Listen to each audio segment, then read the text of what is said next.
Assalamualaikum warahmatullahi wabarakatuh. Saya Erneli, mahasiswa PPG dalam jabatan LPTK UIN Imam Bonjol Padang. Dalam hal ini, merupakan video pembelajaran P5 yang dilaksanakan di SD 43 Anong Kadok Talang, Kecamatan Gunung Talang, Kabupaten Solok, yang bertemakan gaya hidup berkelanjutan dengan topik cerdas mengelola sampah plastik. Selamat menyaksikan. Assalamualaikum warahmatullahi wabarakatuh. Waalaikumsalam warahmatullahi wabarakatuh. Bagaimana kabar anak ibu semuanya? Alhamdulillah, luar biasa. Allahu Akbar. Alhamdulillah. Sehat semuanya? Sehat, Bu.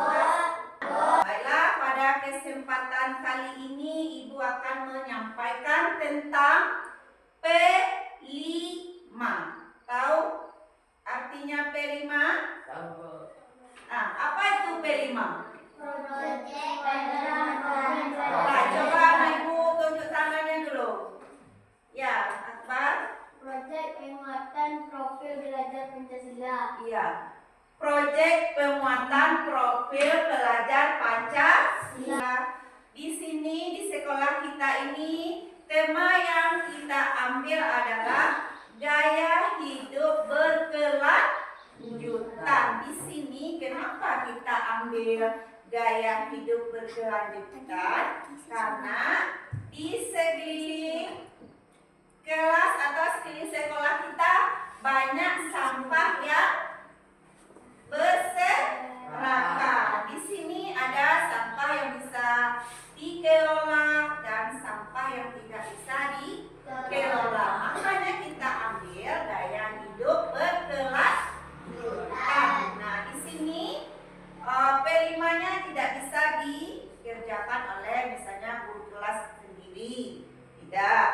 Harus bekerja sama dengan guru kelas dengan guru PJO bidang studi. Berarti semuanya harus ada kerja sama untuk mewujudkan P5 yang ada di sekolah kita ini. Sebelum Bu menjelaskan apa dampak dari banyaknya sampah, Ibu akan menjelaskan dulu jenis-jenis sampah itu ada 3, ya, yaitu organik, anorganik, sama B3, ya. Sekarang kita lihat dulu satu-satu. Yang pertama itu organik.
Yang pertama yaitu reuse.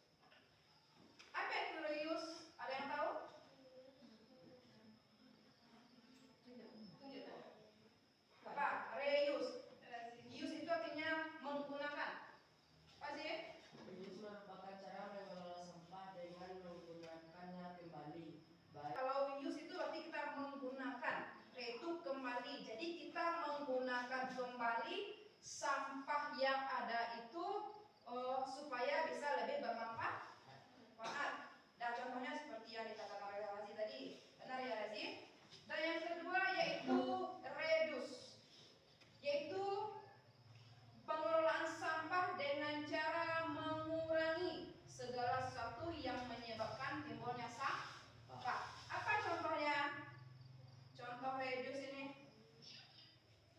Mbak. Dalam pengelolaan ini adalah Mengurangi segala sesuatu yang menyebabkan timbulnya sampah. Yang ketiga yaitu recycle. Ada yang tahu apa itu recycle? Memanfaatkan kembali. Nah, itu artinya recycle, memanfaatkan kembali sampah yang telah diproses. Nah, contohnya apa? Yaitu contohnya adalah mengolah logam untuk dijadikan kaleng atau perlu menggunakan teknologi dan penanganan yang khusus. Berbeda dengan reuse tadi ya. Kalau reuse tadi itu juga menggunakannya kembali. Tapi kalau recycle ini lebih membutuhkan teknologi. Dan yang keempat pengelolaannya itu ada replace. Nah, arti replace itu adalah mengganti. Itu arti replace. Nah, jadi kalau replace dalam pengelolaan sampah adalah kegiatan mengganti penggunaan. Contohnya apa? Contohnya adalah misalnya kalau kita keringat, nah kalian menggunakan tisu ya. Tisu itu kan sumber sampah juga ya. Nah, jadi kita gunakan kain lap untuk mengelap keringat. Nah, itu adalah pengelolaan sampah yang perlu kita ketahui. Apa dampak dari sampah ini? Itu Tentang kegiatan kita yaitu kegiatan program kita Tepuk P5. Proyek penguatan profil belajar Pancasila. P5. Yes, mantap. Allahu Akbar. Jadi program kelima kita seperti dijelaskan oleh guru kepala sekolah bersama guru kelas dan juga dari guru PJOK. Jadi Ibu akan melanjutkan. Dari penjelasan ada bermacam-macam tadi, bermacam-macam sampah. Mengapa kita membahas sampah kita?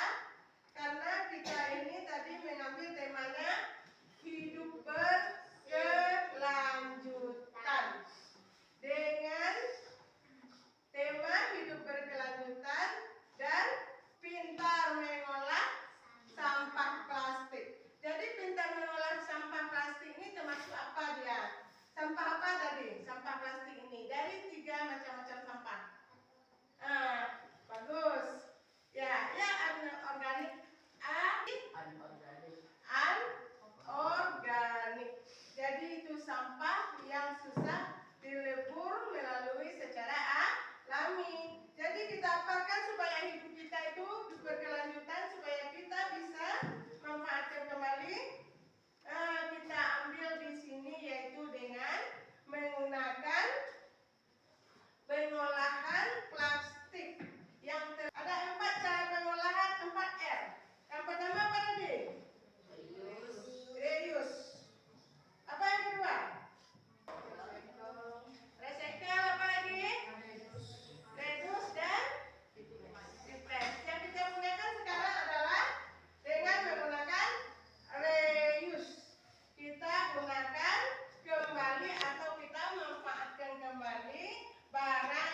supaya bisa menghasilkan uang.